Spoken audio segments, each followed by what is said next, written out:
अस्सलाम वालेकुम नाज़रीन, मैं हूं आसिफ जट। अरशद नदीम ने गोल्ड मेडल जीता, लेकिन मैं आपको अरशद नदीम के बारे में चंद ऐसी बातें बताता हूं, आप हैरान और परेशान रह जाएंगे कि ये गोल्ड मेडल तक पहुंचा कैसे। आखिर कौन है अरशद, क्या इसका गांव है, कैसा बैकग्राउंड है, गरीब है, अमीर है, कैसे मेहनत की। तो सुने, 2024 जनवरी तक अरशद नदीम के पास अपना जैवलिन ही नहीं था।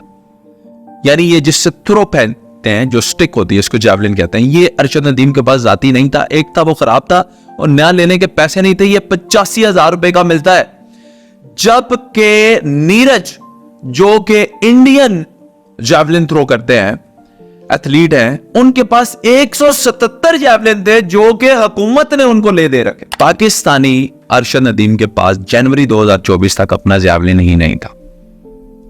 आप सोचें किन मुश्किलात में और किस तरह से ट्रेनिंग करके ये गोल्ड आया, और वर्ल्ड रिकॉर्ड कोई आम नहीं। आए देखते हैं कि बचपन से लेके अब तक अरशद नदीम क्या कर रहे थे। मियां चन्नू चक 15 L गांव है इनका।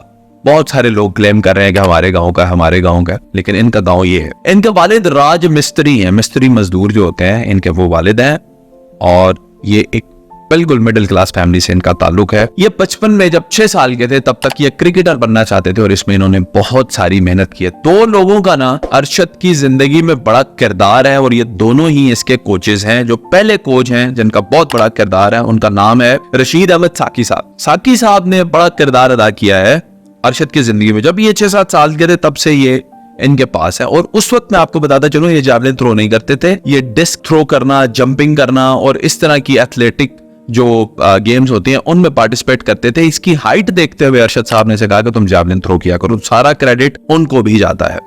अरशद साहब जो है, जब ये एथलेटिक्स करते थे, 1 साल ये एयरफोर्स में भी रहे, फिर वहां से ये भाग गए। एक दिन तो गाड़ी आर्मी की इनके गांव पहुंच गई। कर्नल साहब खुद इनको लेने आए कि आप आर्मी में चलो। तो अरशद साहब के जो कोच थे रशीद साहब, उन्होंने साकी साहब ने कहा कि नहीं, इसको आर्मी में नहीं भेजना, क्योंकि हम आर्मी के तरीके से इसकी ट्रेनिंग नहीं करना चाहते। फिर ये पाकिस्तान वापटा में चले गए। अरशद की शादी भी हो चुकी है, एक बेटा भी है, एक बेटी भी। हालांकि इनके कोच का ये ख्वाब था कि जब तक ये ओलंपिक्स में चला ना जाए, गोल्ड ना ले ले, शादी ना करे, लेकिन गांव में शादी जल्दी हो जाती है और इनकी शादी हो चुकी है। अरशद का कैरियर कैसे आगाज होता है? 2016 से अरशद का इंटरनेशनल कैरियर आगाज होता है। ये भारत में जो साउथ एशियन गेम होती है वहां से इन्होंने आगाज किया, और उस वक्त कांसी का तमगा जो है ये जीतने में कामयाब हो वियतनाम में। फिर उसके बाद ये 2017 के अंदर ये बाकू में गए, 3री पोजीशन पे रहे।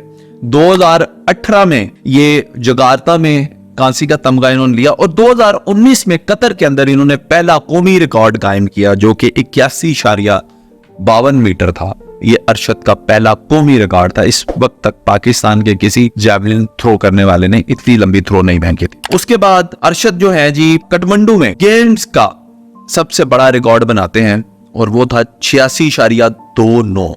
उसी वक्त ये तय हो चुका था, लोगों को और कोचेस को पता चल चुका था कि ये वो बंदा है जिसके अंदर पोटेंशियल है वर्ल्ड रिकॉर्ड बनाने की। उस वक्त से ये चर्चा हो रही थी कि ये कुछ करेगा। फौरन बात ईरान में जाते हैं और गोल्ड मेडल हो जाता है। ये उस वक्त तैयारी कर रहे थे ओलंपिक्स की। आपको बताता चलूं, इसके बाद अरशद जो है मुसलसल इंजरीज का शिकार रहे। कहीं अच्छा परफॉर्म किया, कहीं ना किया, और नीरज जो है वो इसका भरपूर फायदा उठाते रहे, और हर वक्त नीरज जो है वो उठा लेता था टाइटल को, और अरशद नहीं उठा पाता था। इंजरीज, मुसलसल इंजरीज का शिकार रहा। 2024 आया, Arshad physically, medically, mentally fit था। अरशद पहली दफा अपने पूरे जोर और ताकत को लगाने की ख्वाहिश भी रखता था और एबिलिटी भी रखता था। अरशद ने थ्रो की, और वो थ्रो दुनिया की रिकॉर्ड थ्रो हो गई। आज तक इस जमीन के ऊपर किसी ने इतनी लंबी थ्रो नहीं फेंकी, और ना मेरा ख्याल है आगे कोई अरशद के बाद फेंकेगा। अगर कोई फेंकेगा तो अरशद, और मैं आज आपको बता रहा हूं, ये इससे भी लंबी थ्रो फेंकेगा अगर इसका जज्बा और जुनून गोल्ड के बाद भी कायम रहा। हमने हमेशा हीरोज को उनकी गुर्बत से जज किया, तरस खाकर। तरस नहीं खाना, इसकी मेहनत देखें ये कहां से शुरू हुआ। ये राज मिस्त्री का बेटा मियां चन्नू चक 15 L से इसका आगाज होता है, और सन 2024 तक आप सोचिए 6 साल का था तब से ये मेहनत कर रहा है, और अब तकरीबन 25 साल इनकी उम्र है। आज तक जनवरी में 2024 तक ये एक जैवलिन 85,000 रुपए जिसकी कीमत है वो नहीं खरीद सका। आज गोल्ड जीत लिया तो करोड़ों देने वाले आ गए। हुकूमत ने भी करोड़ों दे दिए, सिंध हुकूमत ने भी करोड़ों दे दिए, सारा कुछ ठीक हो गया। अरे यार, अगर आप क्रिकेट के अलावा किसी और चीज में पैसा इन्वेस्ट करना शुरू कर दे, आपको इतने गोल्ड ला कर देंगे कि आपके मुल्क में भी शायद गोल्ड की कमी ना रहे।